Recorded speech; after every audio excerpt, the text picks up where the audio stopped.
Hello વિદ્યાર્થી મિત્રો, હું છું વિજય પટેલ. બાયોલોજીની અંદર આપનું હાર્દિક સ્વાગત કરું છું. આપણે ધોરણ 11 સાયન્સ પ્રકરણ નંબર 8 વિશે અભ્યાસ કરી રહ્યા હતા. આપણે અંગિકાઓ વિશે વાત કરી હતી. એમાં બે પ્રકારની અંગિકાઓમાં પ્રથમ પ્રકાર આપણે એ જોયો હતો કે એકબીજાના સંકલનથી કાર્ય કરતી અંગિકાઓ વિશે, જેને પટલમય તંત્રનો ભાગ ગણવામાં આવે છે, એવી એક અંગિકા આપણે એક અગાઉ જોઈ ગયા વિડીયોમાં, કે જે અંતઃકોષ રસ જાળ હતી. અંતઃકોષ રસ જાળ દ્વારા લખું છું, અંતઃકોષ રસ જાળ દ્વારા ઉત્પન્ન કરવામાં આવેલા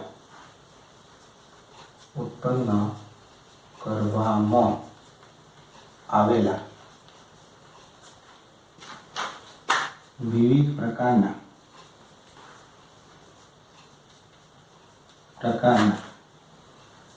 પ્રોટીન અને લિપિડ એ આગળ વધી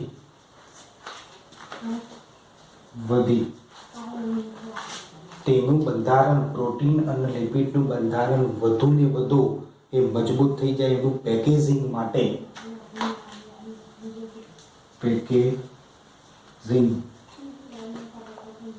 માટે એક વિશિષ્ટ અંગિકામાં જાય છે. એ અંગિકાનું નામ છે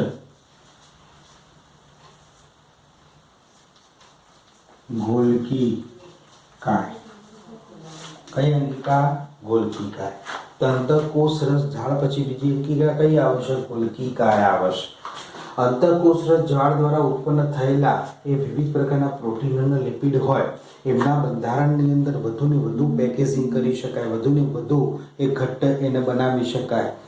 તો એના માટે જે પ્રોટીન અને લિપિડ અંતઃકોષ રસ જાળ દ્વારા ઉત્પન્ન થયા, એ બીજી એની બાજુમાં જ ગોઠવાયેલી અંગિકા ગોલ્કી કાય ની અંદર જાય છે. કેવી રીતે થાય છે ગોલ્કી કાય? એ શું છે? કોની શોધ કરી હતી? એનું બંધારણ કેવું હોય? એના વિશે એ આપણે અભ્યાસ કરવાનો છે. તો ગોલ્કી કાયની એ શોધ એ ક્યારે થઈ અને કોણે કરી? તો 1898માં કેમિલો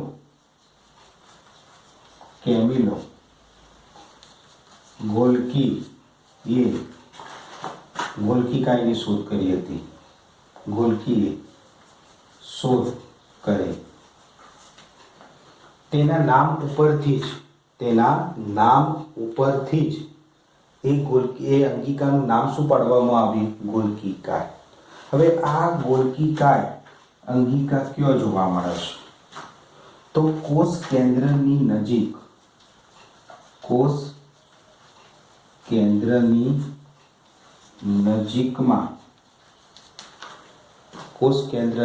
નજીકમાં એ જોવા મળે છે. જ્યારે 1898માં કેમિલો ગોલ્કી નામના વૈજ્ઞાનિકે એ ઇલેક્ટ્રિક માઇક્રોસ્કોપની અંદર એ જ્યારે પણ કોષને જોવાનો પ્રયત્ન કર્યો, ત્યારે કોષ કેન્દ્રની નજીકમાં એક ઘટ્ટ રીતે એ અભિરંજિત પદાર્થ જોવા મળ્યો. એક ઘટ્ટ પદાર્થ જોવા મળ્યો. આ ઘટ્ટ પદાર્થને ગોલ્કી કાય તરીકે ઓળખવામાં આવ્યો, જે કોષ કેન્દ્રની અત્યંત નજીક હતો અને અંતઃકોષ રસ જાળની પણ અત્યંત નજીક હતો. તો આ જે ઘટ્ટ અભિરંજિત પદાર્થ હતો, બરોબર, એના ગોલ્કી કાય તરીકે નામ આપવામાં આવેલું છે. ત્યાર પછી ગોલ્કી કાયની રચનાની બાબતમાં વાત કરીએ તો ગોલ્કી કાયની રચનામાં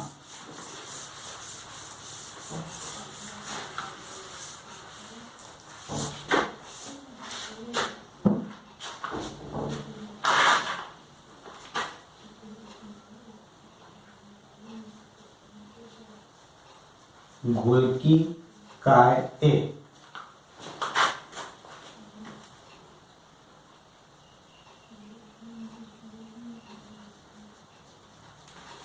पातળી चपटी बिंब आकार आकारनी पोली कोथળીઓથી રચાતી રચના છે. ગોલકીકાએ પાતળી ચપટી બિંબ આકારની પોલી કોથળીઓથી એ રચાતી રચના છે જેને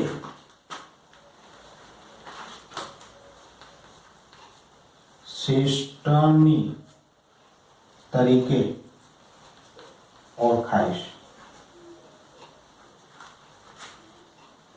સિસ્ટર્ની તરીકે ઓળખાય છે. રચનાની બાબતમાં વાત કરું તો કંઈક આ પ્રકારે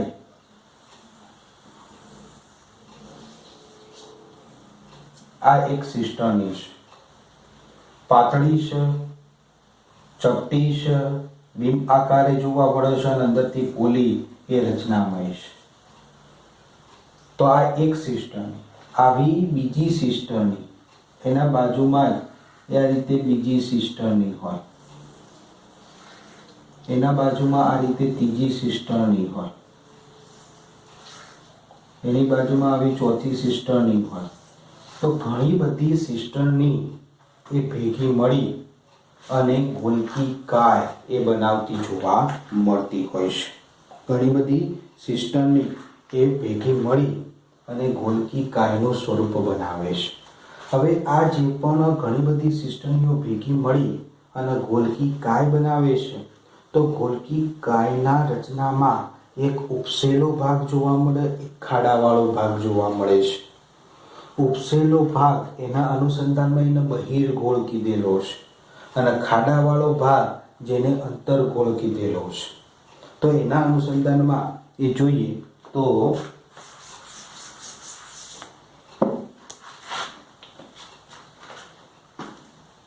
કોષ કેન્દ્રની તદ્દન નજીકમાં એક આ રીતે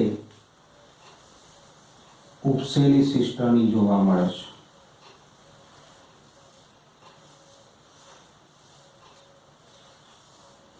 આવી ઘણી બધી સિસ્ટર્નીઓ હોય અને આ રીતે એક ખાડાવાળો ભાગ જોવા મળે. તો આ ઉપસેલો ભાગ છે, ઉપસેલી સપાટી છે. તો આ ઉપસેલી સપાટી ખરી એના બહિર્ગોળ તરીકે ઓળખી, બહિર્ગોળ. અને જે આ ખાડાવાળો ભાગ ખરો આ ખાડાવાળા ભાગને અંતર્ગોળ તરીકે ઓળખ્યો. બરોબર.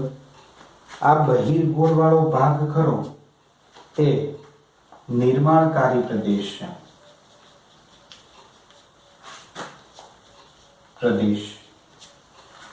જ્યારે અંતર્ગોળ વાળો ભાગ ખરો એ પરિપક્વન પ્રદેશ છે. બીજું નામ કેમિલો ગોલકી આ બહિર્ગોળ વાળો ભાગ હતો નિર્માણકારી પ્રદેશ, એને એક નામ આપવામાં આવ્યું. એને સીસ તરીકે ઓળખ્યો અને અંતર્ગોળ વાળો ભાગ હતો એને ટ્રાન્સ તરીકે ઓળખ્યો. તો બે ભાગ થયા, સીસ અને ટ્રાન્સ. સીસ એ નિર્માણકારી પ્રદેશ અને બહિર્ગોળ સ્વરૂપે છે. ટ્રાન્સ એ પરિપક્વ પ્રદેશ છે અને અંતર્ગોળ સ્વરૂપે છે. અને આ બધી 1 2 3 4 5 એવી સિસ્ટર્નીઓથી રચાયેલો છે. સીસ અને ટ્રાન્સ એકબીજાની વિરુદ્ધ દિશામાં છે. એક અહીંયા છે તો એક અહીંયા છે, પણ છતોય બે ભાગ એ એકબીજાથી સિસ્ટર્ની દ્વારા જોડાયેલા છે. બંને ભાગો એ એકબીજાથી સિસ્ટર્ની દ્વારા જોડાયેલા છે. અહીંયા હું આ લખી દઉં સિસ્ટર્ની. એવી ઘણી બધી સિસ્ટર્નીઓ હોય. દરેક કોષના સંદર્ભમાં સમજો, દરેક કોષના સંદર્ભમાં એ સિસ્ટર્નીની સંખ્યાઓ અલગ અલગ હોય. કોકની અંદર 10 હોય, 12 હોય, 15 હોય, 20 હોય, તો દરેક કોષના સંદર્ભમાં એ સિસ્ટર્નીની સંખ્યા અલગ અલગ જોવા મળતી હોય છે. હવે એક્ઝેક્ટલી શું થાય છે એના સંદર્ભમાં આપણે વાત કરીએ તો એના કાર્યના સંદર્ભમાં હવે આવશે કે ગોલ્કી કાય કેવા પ્રકારનું કાર્ય એ કરતો હોય છે. તો આપણે શરૂઆતની અંદર જ એ વસ્તુ લીધી કે ભાઈ અંતઃકોષરસ ઝાડ દ્વારા ઉત્પન્ન કરવામાં આવેલા પ્રોટીન અને લિપિડ, એ પ્રોટીન અને લિપિડ ખરા એકબીજાના સંકલનમાં કામ કરતા હોય છે. તો અંતઃકોષરસ ઝાડ દ્વારા ઉત્પન્ન કરવામાં આવેલા પ્રોટીન હોય, આ પ્રોટીન છે, તો એ પ્રોટીન બહિર્ગોળ એટલે કે નિર્માણકારી પ્રદેશ એટલે કે સીસ માં દાખલ થાય છે. દાખલ થાય ત્યારે આ પ્રોટીનનો અણુ હતો, એ પ્રોટીનનો અણુ આ સિસ્ટર્નની અંદર ભમ્યા કરે અને ભમ્યા કરે છે ત્યારે એના બંધારણની અંદર શું થતું હોય છે? ચેન્જ થતો હોય છે. જેને શું કહેવાય? પ્રોટીન હોય તો પ્રોટીનનું પેકેજિંગ કહેવાય, લિપિડ હોય તો લિપિડનું પેકેજિંગ કહેવાય. તો અહીંયા આપણે પ્રોટીન લઈએ તો પ્રોટીનનું પેકેજિંગ થતું જશે, તો સિસ્ટર્નીમાં પ્રોટીનનું પેકેજિંગ થતું જશે અને છેવટે એ ટ્રાન્સેડો પરિપક્વ પ્રદેશ અંતર્ગોળ ભાગ માંથી એ અલગ પડશે, છૂટો પડશે. તો આ છૂટો પડશે ત્યારે આ પ્રોટીનનો અણુ હતો, આ પ્રોટીનનો અણુ હતો, એનું જે બંધારણ હતું અહીંયા પ્રોટીનના અણુનું બંધારણ બદલાઈ જશે. તો કેવા સ્વરૂપે એ બહાર નીકળશે? તો પ્રોટીન એ ગ્લાયકોપ્રોટીન સ્વરૂપે બહાર નીકળશે. કેવા સ્વરૂપે? ગ્લાયકોપ્રોટીન સ્વરૂપે. બીજું કે દાખલા તરીકે આપણે લિપિડનો અણુ લઈએ, આ લિપિડ છે, લિપિડ.